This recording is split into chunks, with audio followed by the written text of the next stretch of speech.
ఆధ్యాత్మిక వేదాంత శిబిరాల రూపకల్పన, నిర్వహణ సారథులకు కృతజ్ఞతాభివందనాలు. ఆర్ష విద్యా బోధలో ఒక భాగం వేదాంత శిబిరాలను ఏర్పాటు చేయటం. అలా శిబిరాలను పూజ్య స్వామీజీ, చిన్మయానంద స్వామీజీ, మన స్వామి పరమార్థానందజీ కూడా ఏర్పాటు చేస్తూ ఉండేవారు. మనం కూడా మన గురు పరంపరల సాంప్రదాయాన్ని పాటిస్తూ ఇప్పటిదాకా 4 పుణ్యక్షేత్రాల్లో వేదాంత శిబిరాలను నిర్వహించాం. అవి కాశీ, శ్రీశైలం, నైమిసారణ్యం, కాంచీపురం. అవి కూడా మన గురుదేవులు ఏర్పాటు చేసిన ఒరవడిలోనే చేసేవారం. ఆ క్యాంపుల్లో ఆ 10 రోజుల్లో కార్యక్రమాలు ఈ విధంగా ఉండేవి. పొద్దున్నే యోగాసనాలు, మెడిటేషన్ క్లాసులు ఉండేవి. తర్వాత రుద్రమో, విష్ణు సహస్రనామమో పారాయణ చేసేవారు. రాఘవరావు గారు, నేను అద్వైత వేదాంతానికి సంబంధించినవేదైనా రోజుకి ఒక్కొక్కరం 2 గంటలు బోధించేవారం. రాత్రి భోజనాలయ్యాక సత్సంగం ఉండేది. అందులో సభ్యులు విశేషంగా పాల్గొనేవారు. వేదాంతంలో వారి ప్రజ్ఞాపాఠవాలను అనేక కోణాల్లోంచి ప్రదర్శించేవారు. కొండకచో చిన్న నాటకాలు కూడా వేసేవారు. అద్వైత వేదాంతం నేర్చుకోవడానికి పరమార్థానంద స్వామీజీ ప్రత్యేకించి ఒక సిలబస్ను తీర్చిదిద్దారు. అందులో ప్రస్థానత్రయం కాక కొన్ని ప్రకరణ గ్రంథాలు, మరికొన్ని ప్రత్యేక గ్రంథాలు ఉండేవి. అవి అద్వైతానికి రాని సామాన్య మానవునికి కూడా అర్థమయ్యేలాగా ఉండేవి. వాటిలోంచి మేం 10 రోజుల్లో అంటే 20 గంటల్లో పూర్తి చేయగలిగినవి చెరొకటి ఏరుకునేవారు. ఇది సిలబస్ పరంగా ప్రణాళిక అయితే, శిబిరాల్లో మాకు కావలసిన సదుపాయాలు ఉన్నాయో లేవో మరీ వెళ్ళి చూసి వచ్చేవారు ఈ నిర్వహణ సారథులు. ముఖ్యంగా అది ప్రసిద్ధి పొందిన పుణ్యక్షేత్రమై ఉండాలి. మా క్యాంపులకు వచ్చేవారు ఎక్కువగా వయసు మళ్ళినవారు. అందువల్ల మంచాలు, లిఫ్ట్ సౌకర్యం, attached bathroom, western commode, AC hall, భోజన సదుపాయాలు ఉంటేనే ఏర్పాటు చేయాలనే నియమం ప్రకారం ఇవన్నీ చూసి వీడియోల్లో మాతో మాట్లాడి చేసేవారు. ఇవి కాక చివరి రోజు మాకొక సామూహిక పూజకి ఆ పుణ్యక్షేత్రంలో ఆ ఆశ్రమ నిర్వాహకులు ఏర్పాటు చేయాలి. ఎక్కడికక్కడ శృంగేరి మఠంలోనే మాకు వసతి దొరికింది శంకరుల వారి కృప వల్ల. అన్ని ఆశ్రమాల్లోనూ ఇన్ఫ్రాస్ట్రక్చర్ బాగుండేది.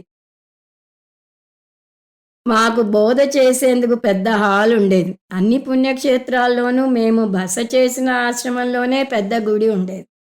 ముందుగా కాశీలో మేము అపరోక్ష అనుభూతి, దృగ్దృశ్య వివేకం బోధించాం.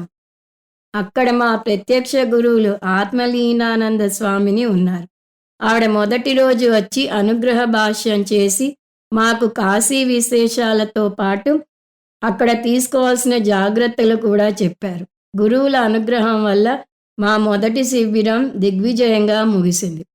చివరి రోజు ఆశ్రమ అధికారి ప్రసాద్ గారు మా కోసం ప్రత్యేకంగా తెప్పించిన పెద్ద స్ఫటికలింగానికి సామగ్రి కూడా వారే తెచ్చి మా అందరి పేరిట రుద్రాభిషేకం చాలా వైభవంగా చేశారు. అక్కడి నుంచి గయా ప్రయాగాలకు వెళ్ళాలి అంటే వాటికి కావాల్సిన ఏర్పాట్లు కూడా చేసి పెట్టారు. తర్వాత శ్రీశైలంలో భజగోవిందం, అద్వైత మకరందం బోధించాం. అక్కడ కూడా ఘంటసాల సత్యం గారు ముందే ఎన్ని రూములు ఉన్నాయో, ఎంతమంది వాటిలో ఉండవచ్చో అన్నీ వివరంగా మాకు రాసి ఇవ్వటమే కాక మాకు తక్కిన ఏర్పాట్లన్నీ కూడా చేశారు. వంట మనుషులను మా కోసం ఏర్పాటు చేసి పెట్టారు.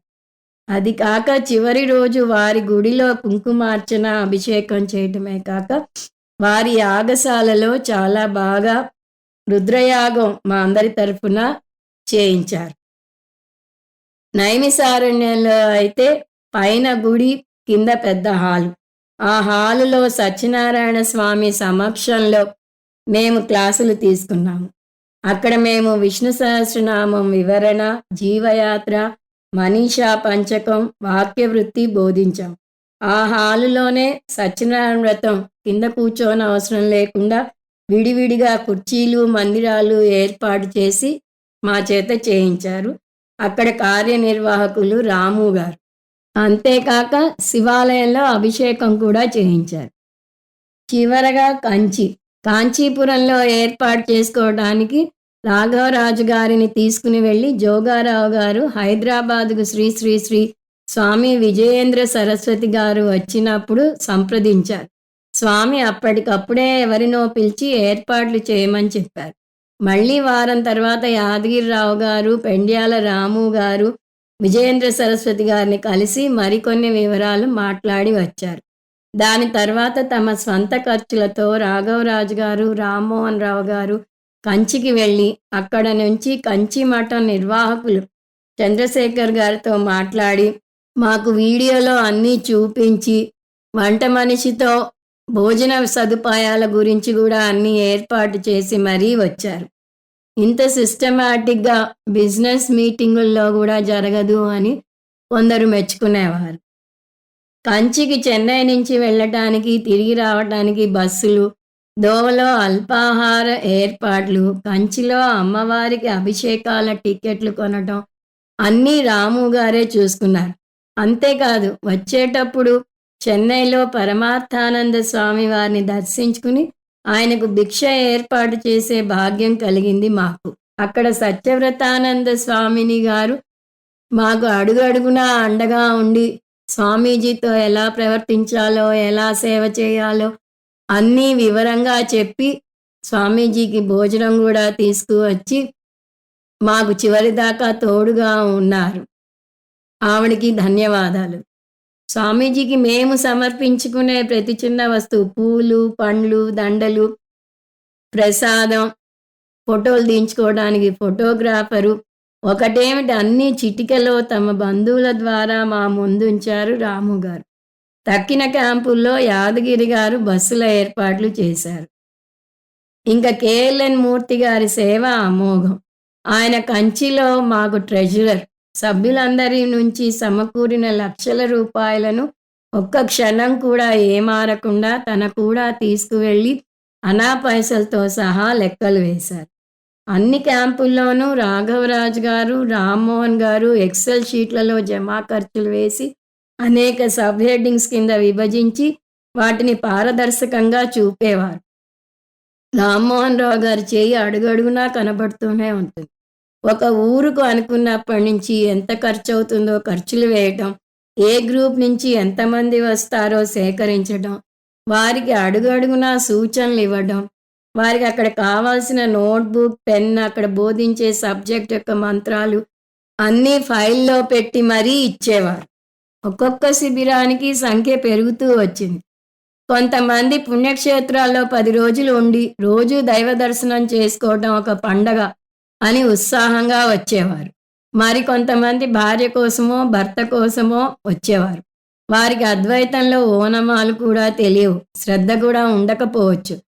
రావటం ఏ ఉద్దేశంతో వచ్చినా వచ్చినందుకు శ్రద్ధగా అన్ని కార్యక్రమాల్లో పాలు పంచుకునేవారు.